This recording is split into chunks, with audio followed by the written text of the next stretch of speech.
চাওক কিছু পোহৰ হ'বলৈ আৰম্ভ কৰিছে আৰু পোহৰ হৈছে যদিও কিন্তু ৰাইজৰ ভিৰ কমা নাই। ৰাইজৰ যিটো আশা, পূজাক লৈ যিটো আশা, মহালয়াক লৈ যিটো আশা, তেওঁলোকৰ যিটো উৎসাহ, সেই উৎসাহ কিন্তু কমা নাই, পোহৰ হৈ আহিছে।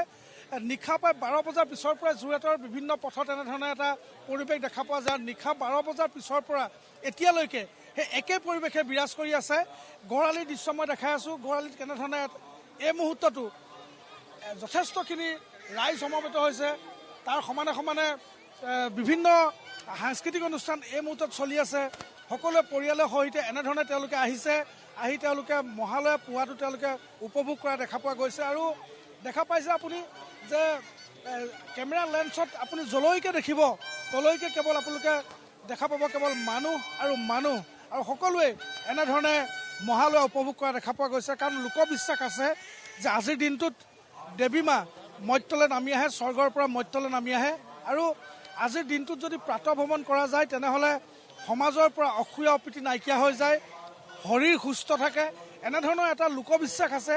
আৰু সেই লোকবিশ্বাস মানিয়েই প্ৰথমতে যোৰহাট, তাৰপিছতে বিভিন্ন প্ৰান্তলৈ এই যি মহালয়াৰ এই প্ৰাতঃভ্ৰমণৰ এই পৰিৱেশটো ক্ৰমান্বয়ে দেখা পোৱা গৈছিল। আৰু বিশেষকৈ যোৰহাটত পোনপ্ৰথমে আৰম্ভ হোৱা মহালয়া প্ৰাতঃভ্ৰমণৰ দৃশ্য পৰৱৰ্তী সময়ত সম্প্ৰসাৰিত হৈছিল।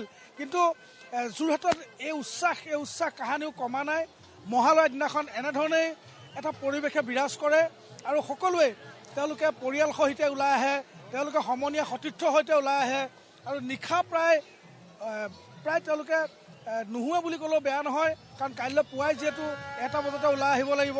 সেইবাবে এটা তেওঁলোকৰ প্ৰিপেৰেশ্যন থাকে আৰু সেই প্ৰিপেৰেশ্যনত তেওঁলোকে এনেধৰণে ওলাই অহা পৰিলক্ষিত হয়।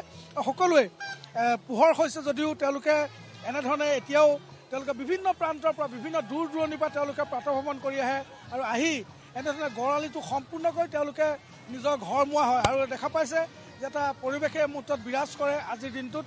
আৰু ব্যতিক্ৰম নহয়, ব্যতিক্ৰমী পৰিৱেশ যিহেতু অন্য বাট পথতকৈ যোৰহাটত দেখা পোৱা যায়। আৰু বিভিন্ন সাংস্কৃতিক অনুষ্ঠান আছে, তাৰ মাজলৈ আমি পৰৱৰ্তী সময়ত যাম। কিন্তু এই মুহূৰ্তত মই প্ৰথমতে গড়ালিৰ দৃশ্যটো এইকাৰণে দেখাই আছোঁ কাৰণ এটা অভূতপূৰ্ব পৰিৱেশ। আৰু বতৰ, ৰাজদীপ, এইবাৰ যিহেতু বতৰ যথেষ্ট ভাল, যিহেতু শৰৎ নামিছে, শেৱালি ফুলিছে, কহুৱা ফুলিছে, শেৱালি সৰিছে, আৰু যাৰ বাবে দেখা পোৱা গৈছে যে শৰতৰ বতৰত এটা ঠাণ্ডা এটা অনুভৱ হৈছে। আৰু বতৰ যিহেতু ভাল, বৰষুণ আছিল, কিন্তু যিহেতু আজি পুৱাৰ ভাগত কোনো ধৰণৰ বৰষুণ যোৰহাটত নাই, আৰু সেইবাবে বতৰৰ প্ৰতি লক্ষ্য ৰাখিয়ে এনেধৰণে যথেষ্টখিনি ভিৰ পৰিলক্ষিত হৈছে।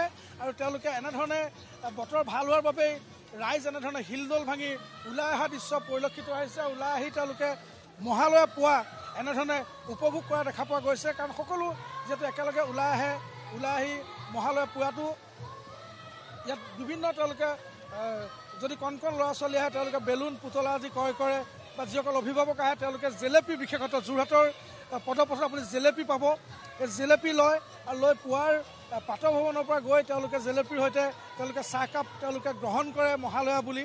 আৰু এনেধৰণে এটা উখল মাখল পৰিৱেশে বিৰাজ কৰে। আৰু যিহেতু সকলো ব্যস্ত, এইটো সময়ত সকলো ব্যস্ত থাকে,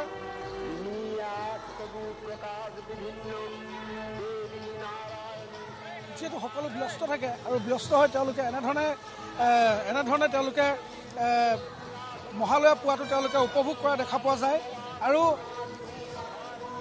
বিভিন্ন প্ৰান্তৰ পৰা যিহেতু লোকসকল আহে, বিভিন্ন প্ৰান্তৰ পৰা লোকসকল আহি তেওঁলোকে এনেধৰণে মহালয়াত ভিৰ কৰা দেখা পোৱা যায়। মই সাংস্কৃতিক অনুষ্ঠানৰ কেনেধৰণৰ এটা পৰিৱেশ, সেই পৰিৱেশো মই সতীৰ্থ ভিডিঅ' জাৰ্নেলিষ্ট পৰাগে এই মুহূৰ্তত আমি দেখুৱাম, কিন্তু আগবাঢ়িব চেষ্টা কৰিছোঁ।